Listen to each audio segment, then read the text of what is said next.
Veľmi sa teším, že môžem privítať môjho prvého hostia. Je to Maťka Balková, ktorú nájdete na sieťach ako Mata Hata, aktívne zámery. Tak, a Maťka je veľmi zaujímavá osôbka, moja suseda, ale my sa v podstate mimo toho roky tak nejak obchádzame, stretáme, vnímame v rámci tej našej malej Nitry a stretli sme sa na nejakých seminároch, chodila si istý čas ku mne do ambulancie a nejak sme spolupracovali aj v rámci teda nejakých spoluprác na detoxy.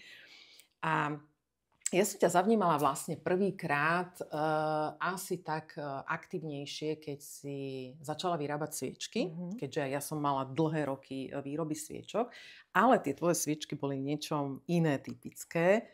A síce, že v tom už presýtenom trhu prírodných sviečok, sojových, včelých a tak ďalej, čo bolo krásne obdobie, ty si začala vyrábať zámerové sviečky.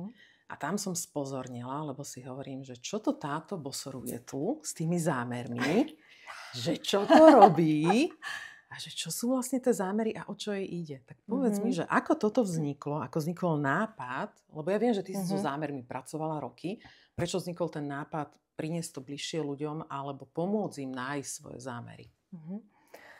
No áno, u mňa je hlavne priorita práca so zámermi. A rozmýšľala som, akým spôsobom to dať bližšie k ľuďom. A tá sviečka je akoby taký až sekundárny produkt toho celého. Naozaj priorita je pre mňa práca s tým mindsetom, čiže uvedomenie si, ako rozmýšľam, pochopenie, že na základe toho, ako rozmýšľam, aké mám myšlienky, také mám emócie, také mám predstavy a toto sa mi v skutočnosti potom tvorí v živote. Čiže vlastne ja mám niečo sama v sebe a to vyžiarujem. Čiže to tvorím do priestoru. A keď sa mi niečo nepáči, uvedomím si tieto myšlienky a ja ich môžem zmeniť. A cez zadávanie týchto zámerov ja viem tú realitu zmeniť. Ale toto je veľmi zložitý proces. Vysvetliť toto celé a oveľa jednoduchšie je povedať, aha, pozrite, ja tu mám zámerovú sviečku, prostredníctvom ktorej ty môžeš zmeniť realitu. A toto ľudí zaujíma. Ľudia chcú ten produkt, mať niečo v rukách. Častokrát ľudia si myslia, že to je nejaký čarovný predmet, ktorý keď si zapálim, tak mi to zmení tú realitu. A nie je to tak? Nie je to tak. Ale v podstate ja tých ľudí týmto zaujímam, pretože žijeme v hmotnej realite, takže ja ich tou hmotou zaujímam. A väčšinou je to už potom, že ja s nimi už individuálne komunikujem a vysvetľujem to, že to nie je tou sviečkou. Je to tým tvojim nastavením, v prvom rade tým tvojim rozhodnutím, že chceš v živote zmenu. Potom si porozmýšľaj, že čo by si chcel. Prichádzame spolu na to, že prečo to chceš, pretože všetko, čo chceme kvôli nejakému pocitu, ktorý si potrebujeme zasytiť. Napríklad, keď chceme veľa peňazí, tak je na to taká technika. Predstav si, že tie peniaze máš. Predstav si, že máš už ten úver vyplatený, že na účte máš 300 000, že ti vonku stoja 2 autá, ktoré chceš. Predstav si, že tvoje deti sú zabezpečené, že všetko máš. Nakoľko sa stopni a aký máš pocit? Čo to je? To je to, čo si tými peniazmi ty potrebuješ zasytiť. Nie sú to samotné peniaze. Väčšinou to je bezpečie. Potom z toho bezpečia vychádza sloboda. A toto je to, čo vlastne tí ľudia potrebujú zažívať. A toto je to, čo si potom do tej sviečky aj vieme akoby dať, nakvantovať. A keď si toto tí ľudia uvedomia, ten primárny pocit, ktorý si potrebujú zasítiť, tak vtedy sa im to aj začne plniť. Áno, že ono to všetko znie tak logicky. Nie jeden človek to už má isté napočúvané a načítané a tak ďalej. Len je to potom možno ťažké realizovať v praxi. A vieš čo je zaujímavé, že takto som už veľakrát počula ľudí rozprávať, ale ty tým naozaj žiješ. Že ja keď s tebou trávim čas a počúvam ťa a vnímam to tvoje nastavenie a tú tvoju obrovskú vieru v to, že v čo veríš, to sa ti naozaj zhmotňuje, že ja si pri tebe vždy tak pomyslím, že pri tebe verím na zázraky. Jednoducho, že sa dejú, lebo tým naozaj celým žiješ. Ale asi to bol dlhý proces. Čo všetko tomu predchádzalo, aby si sa dostala do takéhoto nastavenia? Ďakujem za otázku, ale ešte sa opýtam, kto povedal, že to je ťažký proces? Dobrá otázka. Vieš, kto to povedal? Ľudia, ktorí sa snažia kvantovať alebo manifestovať alebo vytvárať zámery, lebo to je jeden a ten istý stále pojem, a ktorí hovoria, že im to nejde, že im to nefunguje, že to nie je také jednoduché, že sa nevedia naladiť na pocit, už to mám, ale sú stále v pocite nedostatku. Prečo? Ja viem prečo. Ja si myslím, že viem. Že nedôverujú procesu. Hej? Že ja nad tým tak celým premýšľam tak, že je to ako keď ideš urobiť chlebík. Postavíš kvások, zamiesíš, ja cesto prekriem a odchádzam na hodinu preč a som absolútne vo viere, že keď po hodine prídem, jednoducho cesto bude pekne nakysnuté, pripravené, vôbec o tom nepochybujem, nechodím každých 5 minút pozerať, či už je, pretože mi splasne, zachladne, hej, že viem dôverovať tomu procesu, že to tak je. Ľuďom ale sa ťažko dôveruje v niečo, čo si ani len predstaviť nevedia, že by to tak mohlo byť. Lebo ten život ich naučil, že to kváskovanie funguje a ten chleba teda vykysne, keď ho nechajú tak a dobre pripravia. A s tým zámerom je to takisto. Dobre pripraviť ako to cesto a možno nechať tak. Snažím sa zachytiť viacero úrovní z toho, čo hovoríš. Ty tam stále máš to, že je to ťažké. Takže čo si tvoríš? Stále si to hovoríš. Počas tejto doby, počas týchto 2 minút si to povedal niekoľkokrát. Ľudia verili, život ich naučil. Je to ťažké? Áno. Tak keď si to teda hovoríš, tak je to ťažké. A ako to urobiť ľahkým? Zadať si to. A ako sa to zadáva správne? Je na to technika. V podstate ideálne je, keď si prepojíš aj myseľ, aj srdce. Pretože naša myseľ nás stále ťahá do toho starého, do toho, čo poznáme. Presne. A to je to. Je to ťažké, je to ťažké. On povedal, že to je ťažké, ona povedala, že to je ťažké. V škole to bolo ťažké, tam to je ťažké. Ježišmária, to vlastne to není vôbec možné, je to totálne ťažké. A pre mňa je to už akože absolútne nejde. Tak ak si povieš, tak máš. A teraz si ale uvedomme, že toto sú iba naše návyky. To nie sme skutoční my. To nie je to, čo sa pozerá cez naše oči. To nie je to, čo rozpráva cez naše ústa. To sú iba naše softverové návyky, ktoré sme si dovolili my uveriť. Ale my sme niekto ešte za tým. My sme niekto, kto v túto myšlienku uveril a kto sa rozhodol ju non-stop dokola mleť a tým pádom vyžarovať. Tým pádom tvoriť. Ale keďže ja som túto myšlienku prijal, keďže ja som túto myšlienku si dovolil stále točiť, ja ju viem aj zmeniť.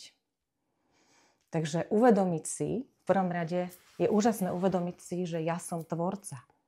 Ja som tvorca, ktorý sa iba pre túto myšlienku rozhodol. Je to iba myšlienka. To nie je pravda, že to je ťažké. To nie je pravda. To je iba myšlienka, v ktorú veľa ľudí verí. Ale to sa teba nemusí týkať. To je iba myšlienka, ktorú veľa ľudí verí. Ja som niekto, kto je za tými myšlienkami ešte. A ja sa môžem rozhodnúť to zmeniť. Takže si dám 3 nádychy, 3 výdychy. Dám si ruku na srdce a poviem si. V mojom živote je všetko ľahké. Rozhodnem sa preto, že by to mohlo byť. Pokúsim sa tomu uveriť. Rozumiem, že je to ťažké tomu uveriť, ale aspoň sa pokúsim. Minimálne, keď si to cez tú logiku preberieš, že to, že je to ťažké myšlienka, nie je to pravda, to je jedna z vecí, cez ktorú ty si schopný potom uveriť, že by to mohlo byť aj ľahké. Svet je iba veľký potenciál. Môže to byť ťažké, aj ľahké. Môže to byť akékoľvek. Môže to byť aj prekvapivé, môže to byť aj dráždivé, môže to byť aj plné lásky, môže to byť akékoľvek. A ty si vyberáš, aké to ty chceš mať. Takže my si tvoríme tú realitu cez naše pocity.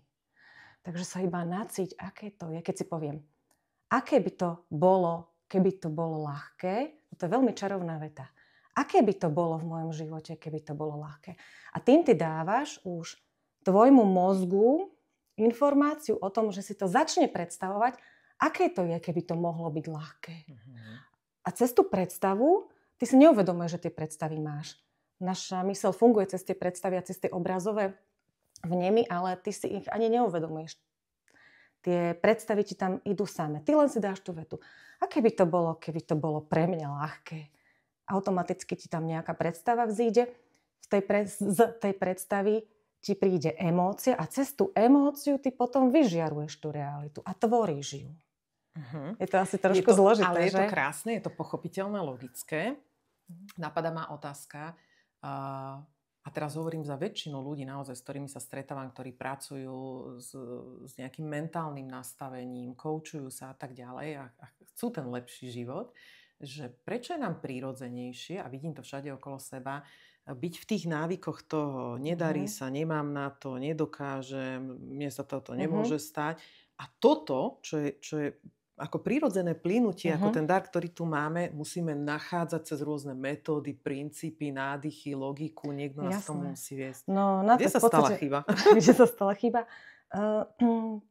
Môžem povedať, že systém nás tak nastavil, hej? Ale my sme sa do toho systému vrodili, lebo sme to pravdepodobne chceli hrať túto hru.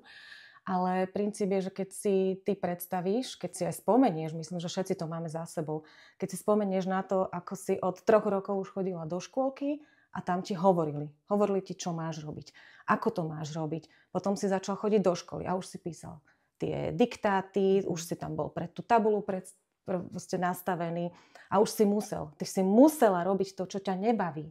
Primárne si musela robiť to, čo ťa nebaví. Nebaví ťa matematika, ale baví ťa kreslenie, takže kreslenie necháme tak. Budeš musieť... A matiku pridáme. Na tú matiku pridáme. To, že to není tvoj obor, to nikoho nezaujíma. Ty musíš vedieť všetko. Fyziku nevieš? No dobre, tak to ti odpustíme, lebo nejdeš na strednú z fyziky, ale slovenčina. Y.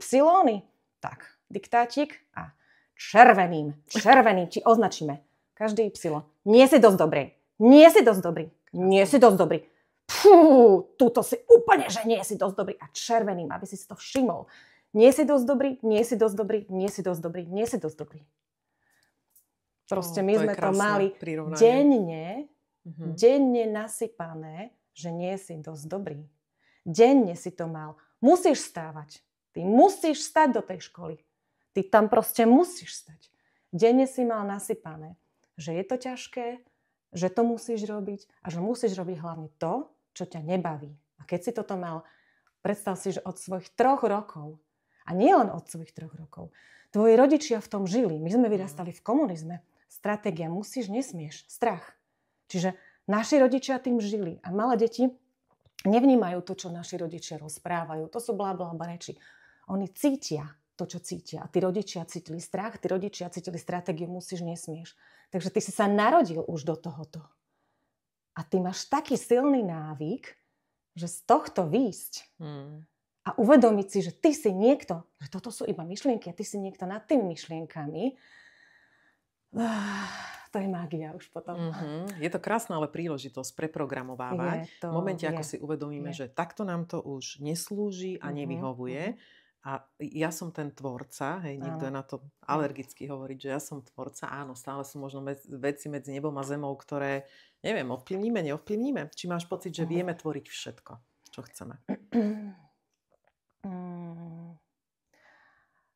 To je zaujímavá otázka, že všetko, čo chceme, áno. Ale napríklad, prečo by som ja chcela zmeniť deti v Afrike? To je akoby ich život. Že mňa sa nijak netýka. Čiže čo chceme, áno. Čo chceme, to áno. Ale otázka je, že na čo ty chceš riešiť nejakú susedu, na čo ty chceš riešiť to, čo sa teba netýka. Že v prvom rade sa vždy pozrime sami do seba. Kto sme my? Prečo sme my prišli na tento svet? A to my vieme ovplyvniť. A to mi otvára ďalšiu otázku, lebo som smerovala skôr k tomu, že mám zámer, aj pracujem na tom, aby som bola zdravá, a zrazu dostane človek rakovinu, hej, a povie si, čo som urobila zle. Často dostávam túto otázku v ambulanciách, veď sa starám, veď robím všetko. Asi je potom aj dôležité, keď si ten zámer na zdravie zadám, sledovať, ako ku mne to zdravie prichádza. A možno paradoxne môže byť, že k niekomu aj cez rakovinu. Či? Je to tak? Máš také skúsenosti? Tu sú akoby, ty si mi podľa mňa položila 2 otázky, alebo ja som v tom vnímala 2 odpovede. A to je, že v prvom rade sa jedná o nastavenie tej mysle. Takže keď má niekto ochorenie, či už je to rakovina, alebo je to nejaká bolesť, alebo zub, alebo hlava, čokoľvek, tak je to tým, že on má nejaké deštruktívne myslenie, A toto deštruktívne myslenie sa vlastne ukáže aj v nejakej deštrukcii na tele. Pravdepodobne nie je odkomunikované, keď tam je napríklad nejaký hnev alebo nejaká neprávosť, nejaká vina, tak my sme nenaučení komunikovať. Takže my častokrát obviňujeme druhých, ale nevieme vyjadriť svoj pocit. To znamená, že my nevieme to uvoľniť, dať von a pretransformovať. My si tú deštrukciu nesieme stále v sebe. A presne tak, ako si ty tu niekoľkokrát ešte predtým v tej prvej sekcii hovorila, je to ťažké a to už máš deštruktívne myslenie, to už máš deštruktívne nastavenie. Hej? Takže toto máme my všetci v sebe, toto deštruktívne nastavenie. My s tým ideme. A bože, zas tie ceny. Bola si v tom obchode, všetko zdražujú. Kokos, a tí politici, to je úplná katastrofa. A henta, aká je tučná. Vieš, čo mi povedala? A už ideš. A to vytvára predstavy a predstava vytvára emócie a to v tebe. A tá deštrukcia tu v tebe. A už ide. No, ja mám cholesterol po mame. To ja mám po rodine. Po otcovi to ja mám. Ale vieš, prečo to máš po otcovi? Lebo tvoj otec mal takéto nastavenie myslenia. Takže to máš po ňom. Ale ty to vieš zmeniť. Ty vieš zmeniť celú rodovú líniu a zmeniť to tak, že tvoje deti to už nebudú mať. A ak to nezmeníš, tak to tvoje deti zaručene budú mať. A vôbec nie je to ani v klobáse, nie je to ani v slanine, a nie je to ani v banáne, ani v citrusových plodoch. To nie je. Je to v tom, čo si ty o svete myslíš a sám o sebe. Nesieš vinu? Tak tá vina niekde bude. Nesieš krivdu? Tak tá krivda niekde proste sa ti ukáže na tom tele. Takže to telo je iba zrkadlo toho, ako ty myslíš. Ja som o tom presvedčená. To znamená, že človek, keď sa rozhodne, dokáže sa zbaviť histamínu alebo akýchkoľvek alergií alebo čokoľvek, hej? Ak s tým chce človek pracovať a ak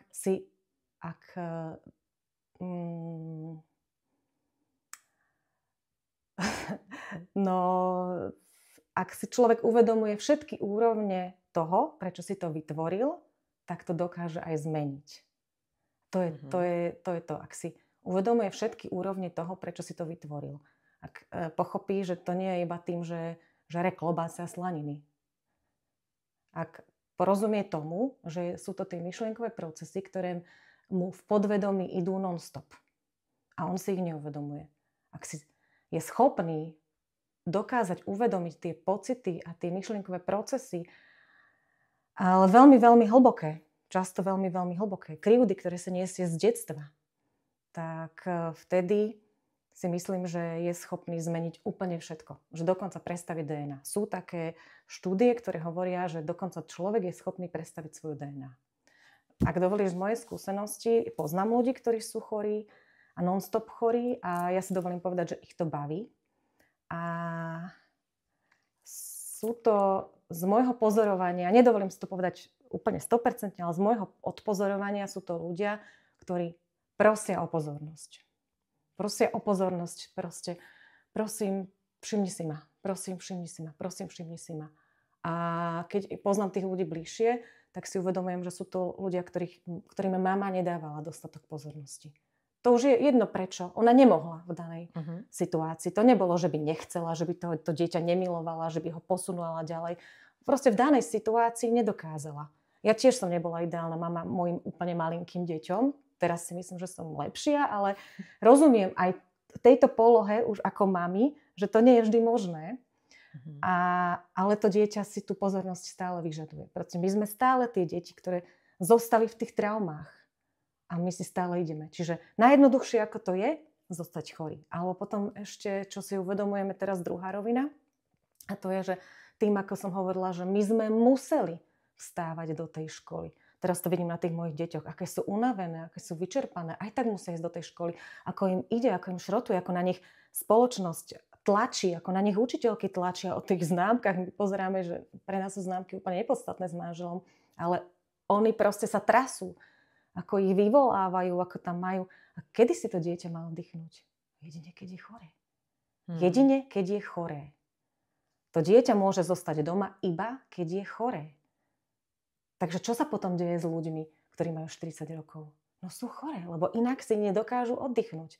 Pretože tí ľudia vyjdú z toho systému, majú 18 rokov, tak a teraz by som si mohol robiť, čo chcem. myslíš si, že budú vedieť robiť, čo chcú? S takým návykom, ako majú? Myslíš si, že budú? Ty sama vieš. No, Vieme, že, jasné, že nie, že proste tí ľudia nedokážu. A chodia do tých prác, ktoré neznášajú, lebo takto to majú naučené. A jedine, keď sú chorí, tak si dovolia oddychovať. Tak si dovolia sedieť na tom gauči. Tak si dovolia nič nerobiť. Tak si dovolia požiadať druhých o pomoc. Jedine, keď sú chorí. A podľa mňa aj na toto sa treba pozrieť. Potom sme sa ešte bavili o zámeroch, že či si tým zámerom dokážu pomôcť. Áno, dokážu. Ale je tam podmienka, že potrebujú byť potom otvorení tomu, čo im to prinesie. Takže výsledok toho zámeru môže prichádzať všelijak, aj tak, ako sme nečakali. Väčšinou tak, ako sme nečakali. Pretože keď my máme určité nastavenie našej mysle a máme určité očakávanie, to je tým nastavením mysle my tvoríme iba to, čo poznáme. Aj naše očakávanie je iba z toho, čo poznáme. Takže stále tvoríme iba to, čo poznáme. Takže pokiaľ nám príde myšlienka k tomu, ako sa máme vyliečiť, tak je to väčšinou niečo, čo ti musí pretrhať staré vzorce a vytvoriť nové. A to je veľmi nekomfortné. Čiže ty musíš ísť do veľmi nekomfortnej zóny. Tebe môže prísť, mám ísť tam a tam. A je to strašne čudné a ty nechápeš prečo, ale to je práve ono. Ty musíš pretrhať staré vzorce. Lebo so starými vzorcami si prišiel k tomuto. Rozumiem. Takže ten zámer ti vie pomôcť. A on ti aj pomôže. Otázka je, či ty uvidíš a si schopný zachytiť to nové, čo ti príde. Či sme natoľko otvorení, že vieme vnímať aj iné možnosti, ako sme očakávali, alebo cesty, ktorými to môže k nám prísť. To je ideálne. Ak napríklad si človek uvedomí, že toto ja asi neviem zatiaľ, že nevedel som, že aj toto treba vedieť, ovládať, mať, byť tomu otvorený. Vie si človek aj na to dať zámer? Áno, tie veľké zámery. Mám kamarátku, s ktorou pracujeme na tých zámeroch. A ona má problém s cukrom v krvi, stále zvýšený, ale nechce mať štandardné lieky, takže skúšala tiež všelijakú alternatívu a dávala som jej už dávno zámer na to, že má ten cukor v krvi dobre. No ale nič. No že Maťa, stále to mám, skúšali sme kadečo, že dobre, výborne, tak ten zámer poďme rozdeliť. Preruším ťa, ty si robila zámer za ňu, to znamená, že... A ako to prebieha, že ty robíš zámer za niekoho iného, že to nepracuje človek sám so sebou? Ja jej v podstate ten zámer navrhnem, tak aby bol konštruktívny, aby sme si tam... Určité pravidlá to má. Aby sme tam nedávali nie, ale má to proste určité pravidlá, s ktorými ja teda rada potom pomôžem. A ja som jej ten zámer navrhla, ja som jej ho nakvantovala do tej sviečky a ona si tú sviečku zapalovala a už tiež išla s tou prácou, že si teda predstavovala samu seba, aké to je, keď je to vyriešené. A pracovala s tým už ona, ale akoby nediali sa jej žiadne veľké zmeny, tak hovorím, že dobre, nevadí, poďme to spraviť trošku inak. Ak máme veľký zámer, je dobre si ho rozkúskovať na menší. Takže v takomto prípade som potom zadávala zámer, že no, nepamätám si to už presne, ako to bolo, ale dajme tomu, že by sme mohli dať, že našiel som odborníka, ktorý mi pomohol s tým, ako ďalej v mojom probléme s cukrom. Čiže máš čiastočný, našiel som odborníka. A ten odborník ti už potom pomôže k niečomu, čo ty si schopnejší prijať. Takže nemáš zámer, že už si zdravý, ale zámer je, našiel som odborníka. No a teda dala som jej takýto čiastkový zámer. Počúvaj, o mesiac sme boli na takej babskej jazde, chodíme na také wellnessy, 11 báb, takže sranda, ona mi hovorí, sme tak trošku turistikovali. Ona, že počúvaj, Maťa, že ja som objavila náhodou na Facebooku takého, neviem akého, a bola som tam, a mne sa to znížilo, že Maťa, ten zámer zafungoval. A ja že, wow, ďakujem, že mi to hovoríš. Áno, to znamená, že ona keby bola iba fixovaná na ten cieľ, že kedy si už ráno odmerá cukor a už bude dobrý, tak by si možno ani nevšimla niekoho, kto by k nej prišiel. A keby si ho aj všimla, tak by ho dala bokom, že nepotrebuje, lebo ona už má zámer, že to bude dobré. Hej? Takže niekedy nevidíme cez tú triesku les, alebo nevieme sa k tomu ako keby dopracovať. Perfektné. Takže áno, mňa to napadlo pri tom, ako ako vôbec si dať zámer otvoriť sa videniu tých možností, ktoré ku mne prichádzajú? No, ja preto napríklad, čo sa tohto týka, preto pracujem iba s ľuďmi, ktorí prídu a požiadajú o pomoc. Nepracujem s ľuďmi, ktorí... Tak ja mám ešte maminu a tej dám zámer. No. Môjmu ocinovi dajme zámer, môjmu manželovi zámer, moje susede dám zámer, dobre? Ja že nie. Ďakujem. Dáme zámer tomu, kto príde a požiada o pomoc. Pretože to je prvá cesta k tomu, že som otvorený zmene. Tak. A iba vtedy sa s tým človekom dá pracovať. On sám musí byť otvorený zmene a vtedy už si vieme vysvetliť nejaké veci a ideme do tej hĺbky. A akú úlohu tam zohráva moja viera v to? Absolútnu. Pretože všetko, čo žiješ, je tvoja viera v to. Mne to veľmi pripomenulo taký príbeh z Biblie, keď som teda ja začala pred rokmi pracovať s kvantovaním. Aj my sme sa stretli vlastne na jednom kvantovacom seminári. A tam bol taký krásny príbeh, kde niekto ďakoval Ježišovi za vyliečenie a on povedal, že to nie ja, ale tvoja viera ťa vyliečila. A to bolo tak presné, 1000 rokov staré a stále platné, kde on upozornil na to, že neprichádza to zvonka, ani od neho, ani od nikoho iného, ani od zázračnej nejakej pilulky, metódy, situácie, ale viera toho človeka v to, že už sa to deje, už sa to udialo, už bolo splnené. To je tak. To podstatné. Rovnako ako iný príbeh z Biblie, kde takisto niekto prosil Ježiša, aby člena rodiny vyliečil. A Ježiš povedal, chod domov a nájdeš ho zdravého. A ten človek tam nereptal, ale veď si ani sa ho nedotkol, ani si tam nebol, ani si mi nič nedal, čím ho mám potierať. Poďakoval a tešil sa na to, ako príde domov a nájde toho človeka zdravého, až mám zimomriavky. A toto je vlastne kvantovanie, alebo vytváranie zámerov, alebo tá manifestácia. Tá dôležitá viera v to, že už sa to udialo. Áno.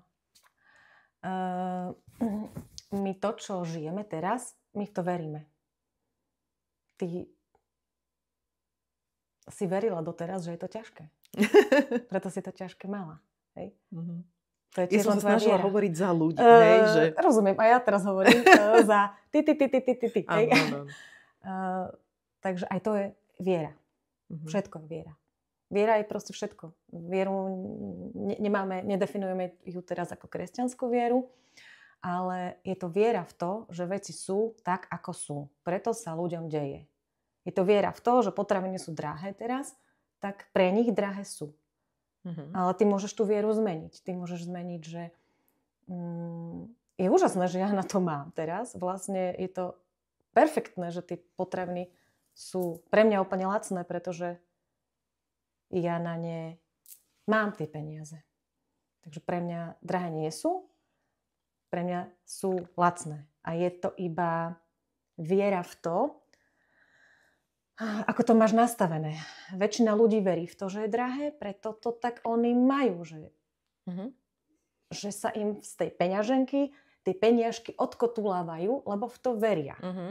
Keď človek keď je vedomý a vie, že je to iba myšlienka, tak si ja môžem dosadiť inú myšlienku. Tá potravina je pre mňa lacná. Je úžasné, že ju mám k dispozícii, ďakujem za to, tak tie peniažky naopak vlastne vôbec od teba neodchádzajú, ale ešte tá kvalitná potravina ešte k tebe príde a takým spôsobom, že ani nechápeš ako. A ti kamarátka ponúkne, vieš čo, Máťa, mám teraz také kvalitné bičie mäsko, ale mám ho navyše, nechceš? Ja, že ďakujem, super, chcem. Alebo tuto suseda, mám domáce vajíčka, nechceš? Ďakujem, prosím si. A je to od tých myšlienkových procesov. Všetko. Za mňa všetko. A o tej viere v to. A v tej viere možno ešte predchádza aj predstavivosť. Lebo ako si hovorila, a predstavím si, že už mám toto a toto, alebo som v tomto. Že to už myslím Henry Ford povedal, že ak si niečo nevieš predstaviť, nebudeš to mať. Alebo môžeš mať všetko, čo si dokážeš predstaviť. A toto tiež často počúvam, keď ľudia povedia, no to si aj neviem predstaviť, že ja by som takto schudla, alebo ja by som takto vyzerala. Presne. A si hovorím, no keď si to nevieš ani predstaviť, tak to asi ani nebude, lebo tam je prekážka toho, aby vôbec došlo k naplneniu toho. Absolútne, máš pravdu. A k tomu mám jeden perfektný príbeh. Ja som fungovala ako väčšina žien, čiže všetko som robila ja, môj muž takmer nič, strašne ma to samozrejme hnevalo a moja mamina to takto mala, čiže ja som si to krásne prevzala od nás A raz som išla s jedným veľmi dobrým kamarátom, ktorý bol na seminároch NLP, neurolingvistického programovania, a teraz on sa ma tak pýtal, že Maťa, vieš si predstaviť, že ten tvoj muž by akože vysával a ten riad umýval a všetko by sa tak o teba staral, a ty máš doma vyložené nohy a že čo, šibe, to si neviem ani predstaviť, kokos. A on že, sme boli tak v aute, že to je presne ono. Nevieš si to ani predstaviť. A do mňa, že aha, moment. Aha, moment, že Ježiš, fakt. Dala som sa dokopy a zrazu som si to, teda nie zrazu, ale vedome som si to začala predstavovať. Nebolo to ľahké, lebo ty vlastne staré myšlienkové procesy musíš normálne pustiť, prestať ich riešiť, lebo oni ti idú akoby same, pretože ty máš už neurospojenia. Ty máš vytvorené v mozgu tie synapsie a teraz ty ich musíš akoby pretrhať a vytvoriť nové. Čiže dať si tam predstavu, ktorá je úplne akoby pre teba od veci, je výzva. Nechcem povedať, že to je ťažké, je to výzva. Hej? Hrajme sa aj so slovíčkami, lebo sa môžeš hrať s čímkoľvek. Je to výzva. Takže som si začala toto predstavovať. Iba som si to proste začala predstavovať. A aké by to bolo, keby sa môj muž viac stará? Počúvaj, do 2 rokov, nebolo to hneď, áno, lebo ja som nemala tú vieru, že by sa to mohlo stať hneď. Samozrejme, boli to nejaké komunikácie. Aj to nebolo ľahké odkomunikovať niečo, lebo som nebola naučená komunikovať, ale nejak to prišlo a zrazu som si uvedomila, že ja naozaj sedím, vyložené nohy a môj muž prádlo dáva. A ja že, wow. Zázrak. To sa stalo? Že všetko je možné. A ide o to, že či si to viem alebo neviem predstaviť. Pokiaľ by mi to niekto nepovedal, tak ja by som si to nevedela predstaviť, lebo by ma to nenapadlo. Ale to je ešte taká krásna myšlienka, čo ma teraz k tomu napadlo, že keď niečo vidíš u druhých ľudí, tak my sme automaticky naučení odsudzovať to. Že, no, henten má hento, ale máš pocit, že teba sa to netýka. A teraz by si sa mohol na to začať pozrieť, možno tí, čo si to pozrú toto videjko, že to je inšpirácia. Brať to ako inšpiráciu, že pozri sa, on to hen tak má, že aké by to bolo, keby to tak aj ja mám. Dalo by sa to aj u mňa a brať to ako inšpiráciu. Pokiaľ to je možné pre ňoho, je to možné pre hocikoho. Je to možné aj pre teba. Takže zober si to ako inšpiráciu a začni si to predstavovať, že by to bolo možné aj pre teba. Neodsúdiť to. On to má, lebo on tak vyrástol. On má rodičov podnikateľov, takže on to má ľahké. No lenže aj ty to môžeš mať ľahké, keď si to skúsiš predstaviť. A čo keď ty budeš ten prvý rodič podnikateľ a tvoje deti to už potom budú mať ľahké? Krásne. Krásne. Ešte ma pritom napadla jedna vec, ako si rozprávala, že keď je človek v takej eufórii, v tej viere vo všetko, že to je možné, reálne, vtedy sa veci ako keby ľahšie dejú. Znovu hráme slovička ľahšie, ťažšie. Pohode. Ale keď je človek v prepade, hej, že naozaj unavený, nevyspatý, chorý, do toho žena zistila, že ju muž podvádza, zmeškala autobus, vyhodili ju z práce, vedia byť dni psi, kedy sa všetko nakopí. A človek je naozaj dole v prepade, vtedy sa veľmi ťažko doluje viera v to, že ešte si nájde vzťah, že to bude dobre, že ju bude niekto ľúbiť. A obyčajne netreba ako keby učiť alebo sprevádzať ľudí, ktorí si idú na tej vlne, lebo už jeden splnený zámer podporuje vieru v ďalší. A už si ideš na tej vlne. Už keď si videla, že aj muž dokáže upratovať, už veríš všetkému. Hej. Ale čo s ľuďmi, ktorí to potrebujú najviac, lebo sú tí, ktorí sú dole a tí potrebujú so sebou najviac pracovať. Čo sú tie prvé také nejaké impulzy alebo veci, ktoré ich vedia odraziť z dna a uveriť v prvý zázrak? Tiež samozrejme som si aj týmto prešla, inak by som o tom nemohla hovoriť. Pre mňa bola čarovná veta, ktorú som sa od jednej koučky naučila, a to bolo: pre tento moment to takto smie byť. Normálne, že nechaj to tak.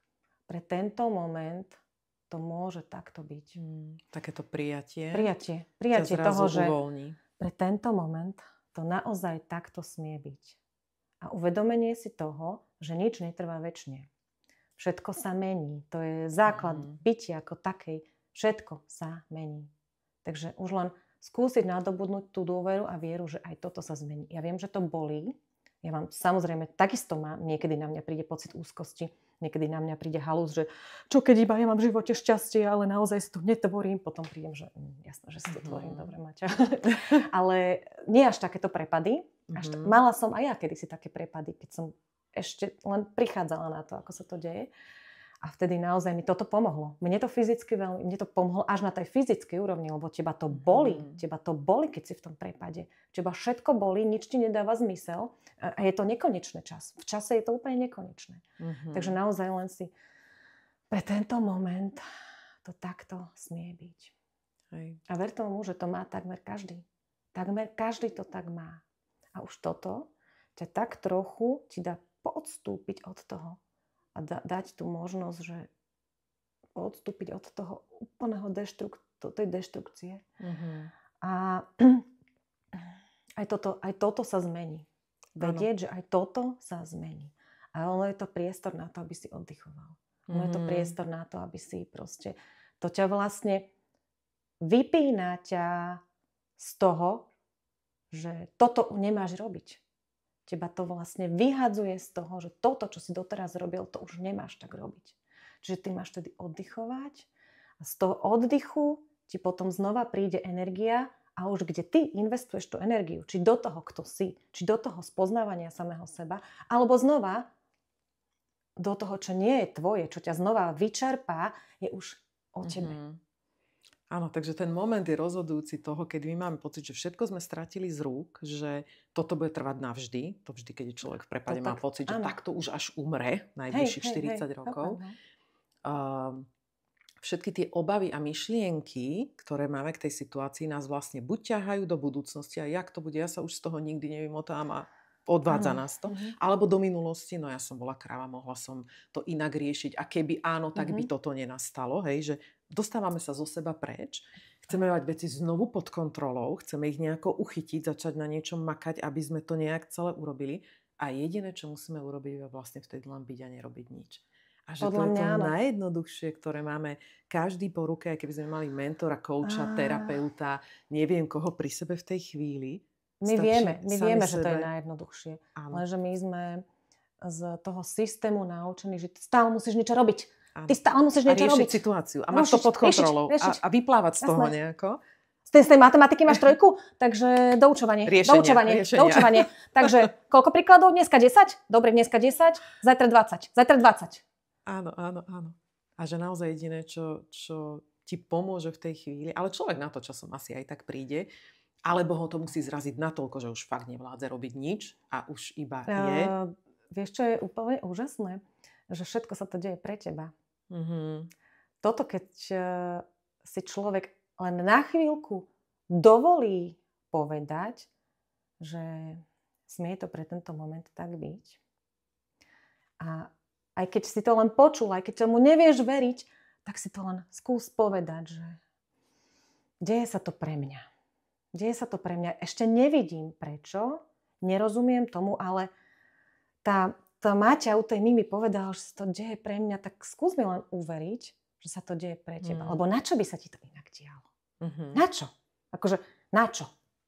Hej. Iba pre teba. Je to iba pre teba. Je to preto, aby ty si niečo pochopil, aby ty si niečo uchopil, aby si začal robiť niečo tak, aby ti bolo dobré. Deje sa to pre teba. Nevadí, že tomu teraz nerozumieš? Len si to skús povedať. Kaká sa je trapné nás. Jak to bolo? Pre mňa sa to deje.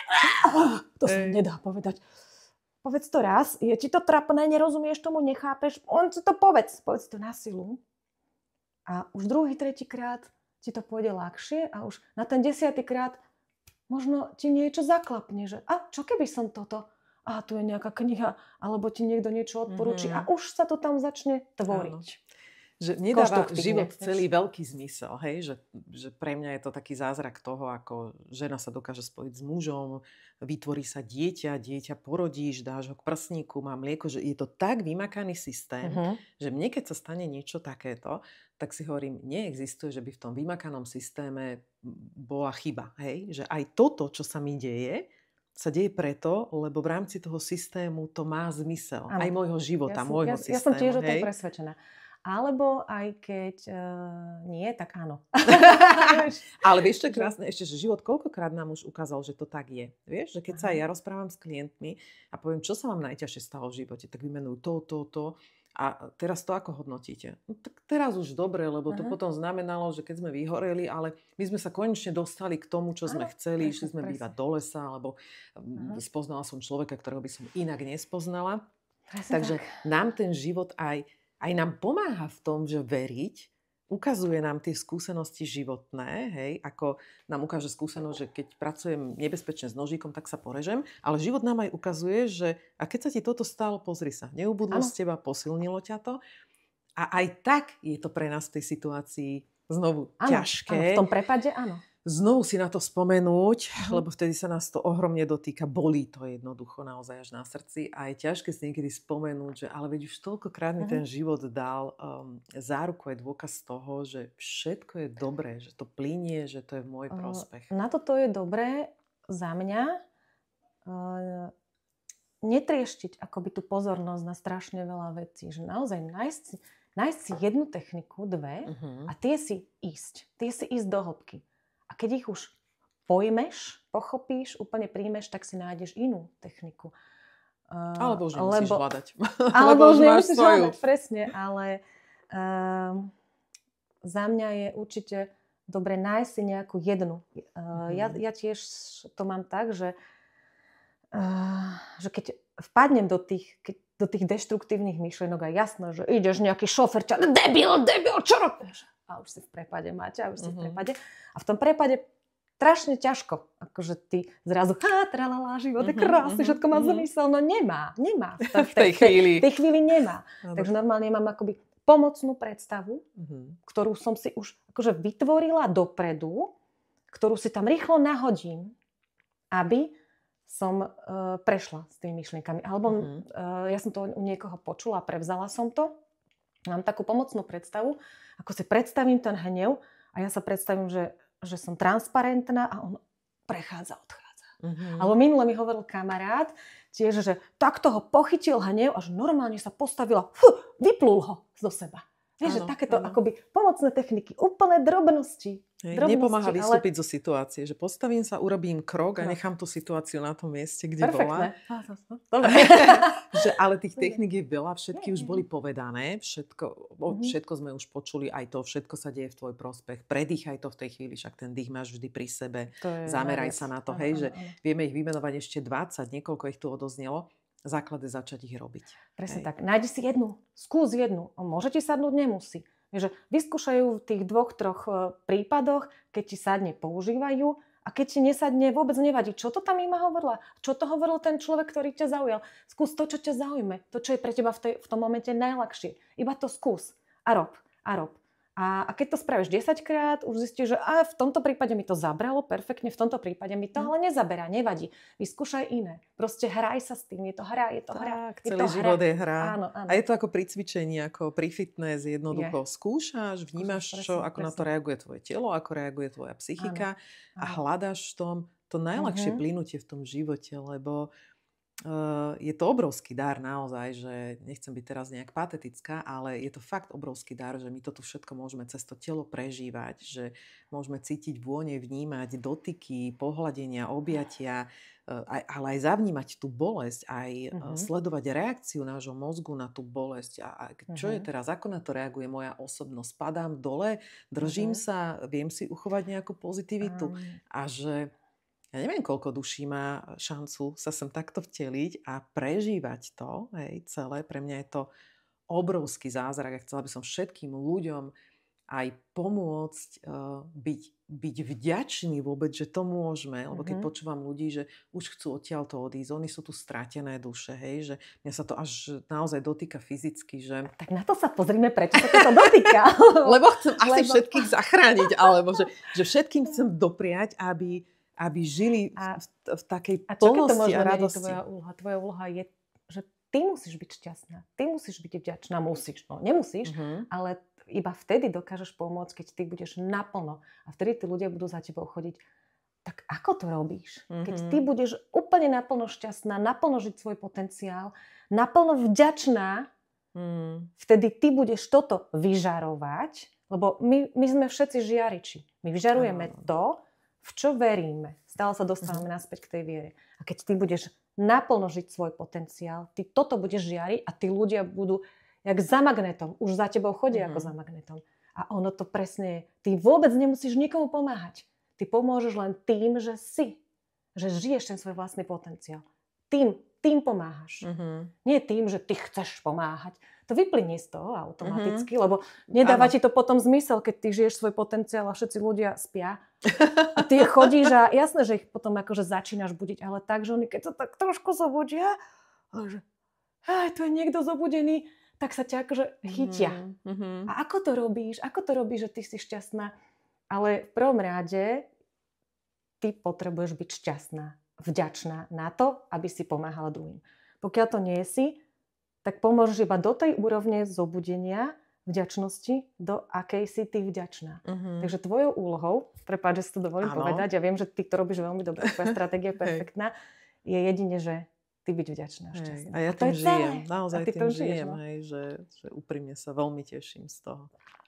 Že to tak je a že môžeme točiť tento rozhovor, že to môžeme zdieľať medzi ľudí, že... Ďakujem. Aj za vás, čo to pozeráte. Že sme možno jedno z tých pucle, ktoré im znovu zapadne, alebo ktoré im niečo otvorí, alebo nejaký aha moment. Tak nech sa len šíri, nech to ide, nech sa tvoria... Pre tých, ktorí to chcú. Tak. A nech sa tvoria dobré zámery, nech sa zámery naplňajú a nech ľudia veria, lebo veď viera a láska. To je základ.